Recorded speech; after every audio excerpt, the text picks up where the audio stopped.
संभाजी ब्रिगेडच्या प्रवीण गायकवाडांवर झालेल्या हल्ल्यासंदर्भात रोहित पवार यांनी गंभीर आरोप केलेले आहेत। प्रवीण गायकवाडांना जीवे मारण्याचा कट होता असं त्यांनी म्हटलंय आणि त्याचबरोबर आरोपी दीपक काटेकडे पिस्तूल होतं अशी माहिती असल्याचं सुद्धा खासदार सुप्रिया सुळे यांनी म्हटलेलं आहे। पुरोगामी विचारासाठी केलेला प्रयत्न आहे तो तिथं पटला नसावा असं आपल्याला सर्वांना बोलावं लागेल। हा जो दीपक काटे तो भाजपचा कार्यकर्ता आहे हे आपल्या सर्वांना त्या ठिकाणी माहिती आहे। पुण्याच्या एअरपोर्टला सुद्धा एक पिस्तूल आणि 28 कारतूज जसं की बॉर्डरवर जाऊन हा स्वतः त्या ठिकाणी लढणार होता असं कुठेतरी आपल्या सगळ्यांना वाटतं। काल जर आपण बघितलं तर काल प्रवीणदादा गायकवाडांना गाडीतून बाहेर काढण्यात आलं। झुंडाशाहीच्या माध्यमातून काही 10-20 लोक तिथं उभे होते, त्यांनी त्यांना बाहेर काढलं आणि शाई फेक केली। हा त्यांना मारण्याचा कट होता।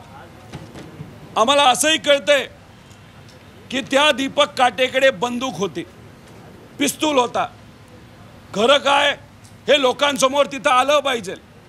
आणि प्रवीणदादा गायकवाडांवर जो मारण्याचा कट होता नाही तर मारण्याचा प्रयत्न त्या ठिकाणी त्यांना झाला, त्यांचा विचार हा संपवण्याचा प्रयत्न जो झाला, त्या दीपक काटेवर एक कडक कारवाई लवकरात लवकर करणं तितकंच महत्त्वाचं आहे। त्यांच्याकडे पिस्तूल होती का होती असं पोलीस यंत्रणा म्हणते।